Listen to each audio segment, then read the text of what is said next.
The mysterious Manjunatha's temple Dharmasthala. నిజంగానే mysterious temple, mysterious కేసుకి కూడా సాక్ష్యంగా మౌనంగా నిలబడింది అనమాట. మీరు అనుకుంటున్నట్టుగా ఇప్పటికిప్పుడు ఇది నిద్రలేచిన కేసు కాదు. దాదాపు 2023 నుంచే దీని గురించి రకరకాల డిస్కషన్స్ జరుగుతున్నాయి. 4 నెలల క్రితం ఒక యూట్యూబర్ దీన్ని వెలుగులోకి తీసుకొచ్చాడు. దాదాపు 2 కోట్ల మంది చూసిన ఆ వీడియో వెంటనే డిలీట్ చేయబడింది అండ్ అతను ఇప్పుడు కేసులు ఫేస్ చేస్తున్నాడు. సో ఈ వీడియో ఖచ్చితంగా డిలీట్ అవుతుంది, అయ్యేలోపు చూసేయండి. అసలు ఈ కేసు ఎక్కడ స్టార్ట్ అయింది? టెంపుల్ కి సంబంధించి పనిచేసే పారిశుద్ధ్య కార్మికుడు తనకై తాను దాదాపు 98 నుంచి 2014 వరకు వందల ఆడవాళ్లు పిల్లలకు సంబంధించిన మృతదేహాలని పాతి పెట్టాను అని చెప్పేసి పోలీస్ స్టేషన్కి వెళ్ళి లొంగిపోయి కంప్లైంట్ ని దాఖలు చేయడంతో స్టార్ట్ అయింది. కానీ ఒక పక్క ఆ స్టేట్ ప్రజాప్రతినిధులు ఇవన్నీ ఆరోపణలు నిరాధారమైనవని చెప్పేసి వాళ్ళు పబ్లిక్ స్టేట్మెంట్స్ ఇస్తున్నారు. కానీ వాటిని వెక్కిరించడానికి కొన్ని కేసులు మీ ముందు ఉంచుతాను. అవే సౌజన్య అండ్ డాక్టర్ అనన్య. దీనికంటే ముందు పచ్చిగా చెప్పాలంటే మన దేశంలో మూగబోయిన ఆడవాళ్ల గొంతులు ఎన్నో ఉన్నాయి. దానికి కేరళ, ఆంధ్రప్రదేశ్, తెలంగాణ, ఇప్పుడు కర్ణాటక. సౌజన్య విషయానికి వద్దాం. 2023లోనే ఒక పత్రిక ప్రచురించింది. ఇన్నేళ్లైనా తన సమాధి మీద పెట్టిన చిన్న మొక్క ఈరోజు మానయింది, వృక్షం. తనకి ఇంకా న్యాయం జరగలేదు అండ్ 23లో ఎవరైతే నేరం ఆరోపించబడ్డారో అతను కేసు నిరూపించబడలేదు కాబట్టి విడుదల కూడా అయ్యాడు. అసలు ఏం జరిగిందంటే అక్టోబర్ 9, 2012 సౌజన్య అనే మైనర్ బాలిక ఇంటికి తిరిగి వస్తుండగా సాయంత్రం టైంలో మిస్ అయింది. అదే రోజు కంప్లైంట్ లాడ్జ్ చేయడానికి ప్రయత్నించి విఫలమై ఊరంతా చుట్టుపక్కల కొన్ని వందల మంది గాలించారు. అయినా మనకు తెలిసిందే కదా, ఎక్కడైనా ఒక ఆడపిల్ల మిస్ అయింది అనగానే, అది వయసులో ఉన్న ఆడపిల్ల మిస్ అయింది అనగానే ఎక్కువ వెళ్ళుంటుందిలే, వచ్చేస్తుంది, లేదంటే 24 గంటలు కావాలి ఆ తర్వాత కంప్లైంట్ తీసుకుంటాం అని నార్మల్ గా చాలా క్యాజువల్ గా చెప్తూ ఉంటారు. అంతా వెతికిన తల్లిదండ్రులు కూడా ఏమనుకున్నారంటే ఆ రోజు భోరున వర్షం కురుస్తోంది. సో స్వతహాగానే ఆ ఏరియా అంతా చాలా దట్టంగా ఉంటుంది. అమ్మాయి ఏమన్నా రూట్ తప్పిపోయి ఉంటుందా, లేదంటే ఎక్కడైనా వెయిట్ చేస్తూ ఉంటుందేమో అని చెప్పి అందరూ కూడా వెతికి అర్ధరాత్రి ఇంటికి వెళ్లారు. ఇంటికి 300 మీటర్ల దూరంలో ఒక చెట్టుకి ఆమె చేతులు కట్టేసి ఉంచబడి దుస్తులు చినిగి లోదుస్తులు మాయమై చాలా భయంకరమైన స్థితిలో పాప శవం కనిపించింది. బాధితురాలికి ఆ ఒక్క అన్యాయమే జరిగింది.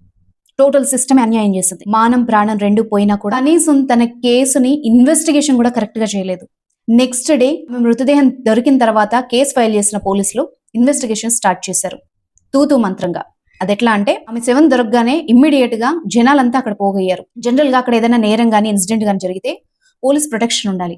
ఎందుకంటే అక్కడ చాలా ఇంపార్టెంట్ ఎవిడెన్స్లు ఉంటాయి, అవి పోకుండా జాగ్రత్త పడాలి. కానీ ఎక్కడ కూడా పోలీసుల పనిచేయలేదు. క్రూషియల్ ఎవిడెన్స్ కూడా వాళ్ళు సరిగ్గా కలెక్ట్ చేయలేదు. ఇదే విషయాన్ని కోర్టులో జడ్జి కూడా ప్రస్తావించారు. ప్రాపర్ గా ఎవిడెన్స్ కలెక్షన్ జరగలేదు, ఫార్మాలిటీస్ కరెక్ట్ గా చేయలేదు అండ్ తన బాడీ కూడా పోస్ట్ మార్టం చాలా డిమ్ లైట్ లో చేశారు అని చెప్పేసి ఎవరైతే పోస్ట్ మార్టం చేశారో ఆ డాక్టర్ ని స్వయానా జడ్జి గారే చివాట్లు పెట్టడం జరిగింది.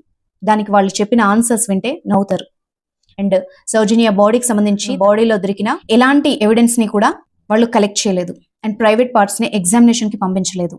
అసలు ఎవిడెన్స్ లని నేరస్తులు తారుమారు చేసే ప్రయత్నం అండ్ ఉన్న ఎవిడెన్స్ ని అధికారులు ట్యాంపర్ చేసే ప్రయత్నం జరిగింది. కానీ విచిత్రంగా నెక్స్ట్ డేనే ఒక నిందితుడిని పట్టుకున్నారు పోలీసు. తీరా జడ్జి దగ్గరకు తీసుకెళ్లాక అతని ఒంటిపై ఉన్న దెబ్బలు చూస్తే అమ్మాయితో పెనుగులాటలో తగిలిన దెబ్బలు కాదు, ఎవరో బలవంతంగా అతన్ని కొట్టడం వల్ల ఈ నేరాన్ని ఒప్పించే ప్రయత్నం జరిగిందని సాక్షాత్తు జడ్జి గారే అవాక్కయ్యారు.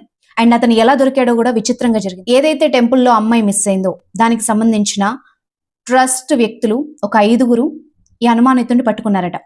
అతని దగ్గర వీళ్లకు దొరికిన ఎవిడెన్స్ ఏంటో తెలుసా? అమ్మాయి అండర్వేర్. ఈ అండర్వేర్ వెనక అతిపెద్ద స్టోరీ ఉంది. ఎప్పుడైతే అమ్మాయి మిస్ అయిందో 2 రోజుల తర్వాత సడన్ గా పోలీసులు అమ్మాయి తల్లిదండ్రుల దగ్గరకు వచ్చారు. వచ్చి వెంటనే అమ్మాయికి సంబంధించిన వస్తువులు, దుస్తులు అడిగారట. అనుమానం వచ్చిన సౌజన్య తల్లి తన అండర్వేర్ ఇచ్చే ముందే దాని మీద ఒక దారంతో స్టిచ్ వేసి మరీ ఇచ్చిందంట. సో ఇదే విషయాన్ని ఆమె కోర్టులో చెప్పడం జరిగింది.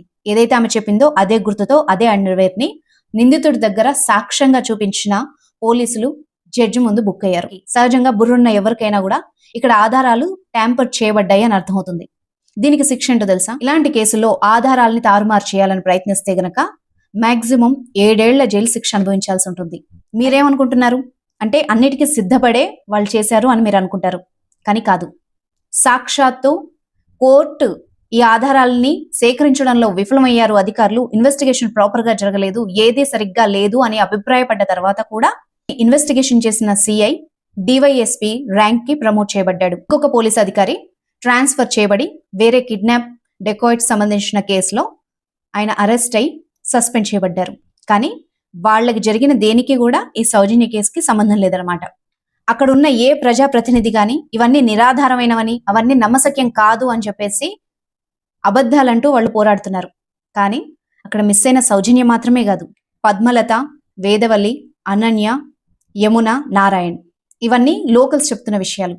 సో వాళ్లకు తెలిసే పదుల సంఖ్యలో అమ్మాయిలు మిస్ అయ్యి స్టిల్ ఆ కేసుల్లో ఎక్కడ కూడా ఏమీ తేలలేదని చెప్తున్నారు. మరి ఇవన్నీ ఎలా జరిగాయి అన్నది $1 బిలియన్ క్వశ్చన్.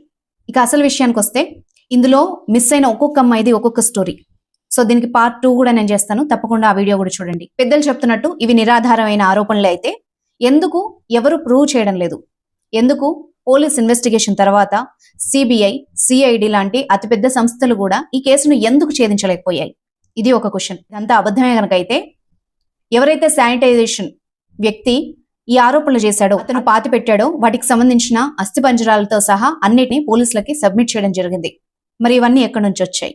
శానిటైజేషన్ వర్కర్ చెప్తున్న ప్రకారం 1998 నుంచి 2014 మధ్య కొన్ని వందల మహిళల పిల్లలకు సంబంధించిన శవాల్ని తను పూడ్చిపెట్టడం జరిగింది. మొదట్లో అతనికి వాళ్ళందరూ యాక్సిడెంటల్ గా చనిపోయారని చెప్పడం జరిగింది. కానీ కాలక్రమేణా అతను పూడుస్తున్న ప్రతి బాడీ మీద కూడా పళ్ళగాట్లు, సెక్షువల్ అసాల్ట్ జరిగినట్టు, బట్టలు లేకుండా విచిత్రంగా ఘోరంగా ఆ బాడీస్ వస్తూ ఉండడంతో తాను ఒక రకంగా మానసిక వేదనకు గురవడం జరిగింది. కానీ అధికారుల ఒత్తిడి, భయంతో తన స్థాయిని మించి వెళ్ళలేక అతను మనసు చంపుకున్న పని చేయడం జరిగింది. బట్ సడన్ గా వెలుగులోకి ఎందుకు వచ్చింది అని అందరూ అడుగుతున్నారు. అసలు విషయం ఏంటంటే 2018లో ఎవరైతే ఈ శానిటైజేషన్ వ్యక్తి ఉన్నాడో అతని సొంత మేనకోడల మీద కూడా అత్యాచార యత్నం జరిగింది. ఆ రోజు మేల్కొన్న అతను అన్నిటినీ ఆపేశాడు. కానీ ఈ రోజు వరకు ఆ కేసు కోర్టులో నడుస్తూనే ఉంది. అతను మానసిక వేదన గురవుతూనే ఉన్నాడు. ఫైనల్లీ ఏదైతే అదైందని బయటకు వచ్చి చెప్పడం జరిగింది. బయటికి తీసుకురావడానికి కూడా అతను అతిపెద్ద పోరాటం చేయాల్సి వచ్చింది. ముందు ఎవరు ఆ కంప్లైంట్ తీసుకోలేదు. ఒక హైకోర్టు లాయర్ని సంప్రదించి మరి అతను ఆ కంప్లైంట్ ని రిజిస్టర్ చేయడం జరిగింది. అయితే దీనికి సంబంధించిన ఇన్వెస్టిగేషన్ చాలా విచిత్రంగా జరిగింది.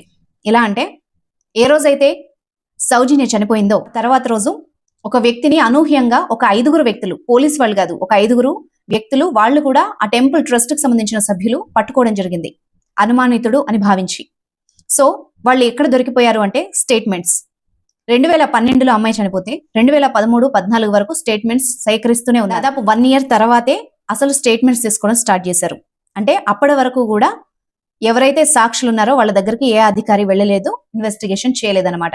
కోర్టు కూడా వీళ్ళు చెప్పే స్టేట్మెంట్స్ చాలా అనుమానాస్పదంగా అనిపించాయి. అది ఎలాగంటే, ఎవరైతే నిందితుడిని పట్టుకున్నారో ఆ 5 స్టేట్మెంట్లు విడివిడిగా రికార్డ్ చేస్తే అన్ని తప్పుగా చెప్పారు.